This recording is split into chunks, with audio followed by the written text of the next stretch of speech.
Trees are the lungs of our planet. They clean and cool the air, absorb carbon dioxide, and release oxygen back into the atmosphere. Trees filter the rain and store moisture from the snows.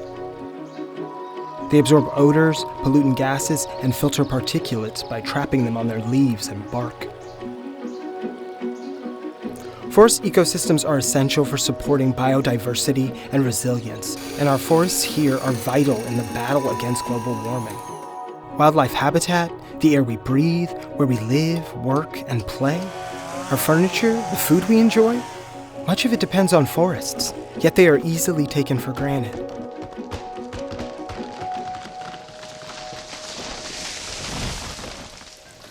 We're working to change this by actively demonstrating and inspiring learning about how important forests and trees are for life on Earth.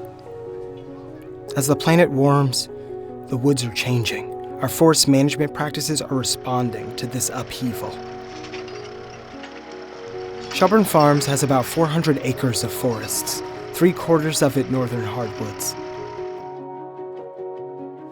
We sustainably manage our woodlands for multiple values, including products for our own use and as a habitat for wildlife. Wood is stable carbon, so we leave big trees to grow. When we harvest, we leave the treetops in the woods to decompose for insects and bacteria to use and to create new soil. We never take more than 70% of average annual forest growth, ensuring every year our forests are building more biomass than we take. We actively manage our forests, favoring diverse tree species to increase their hardiness and adaptability to a changing planet. To reduce stress on the trees in this rapidly changing climate, we tap our sugar maples conservatively, limiting the number of taps per tree. We're also adapting new sugaring technologies to become more efficient. Recently, we expanded our sugar bush to ensure adequate maple syrup production, even when the weather doesn't cooperate. Innovative reverse osmosis technology removes more than 75% of the water from maple sap before we boil it down to make syrup.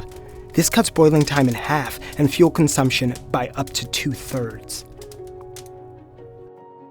As part of our drawdown plan, we're evaluating silvoculture practices, planting trees in our pastures to give the animals diversity of grazing and shade, and improving carbon sequestration at the same time. Looking ahead, we are evaluating heating with a biochar reactor, using our own wood chips and perhaps buckthorn as a fuel source, a rapidly growing invasive on the farm. Biochar is a type of supercharged charcoal that Amazonian Indians used to enhance soil fertility centuries ago. Biochar holds great potential in our modern world to help slow climate growth. It's created when organic material is heated up in the absence of oxygen to temperatures above 930 degrees Fahrenheit. Biochar is uniquely rich in carbon and can remain stable for thousands of years. Biochar could be a game changer, replacing fossil fuel, reducing greenhouse gas emissions from livestock, and, as it is put in the ground, sequestering carbon. If you love Vermont maple syrup, fruits, nuts, and fresh air, you might just want to hug a tree.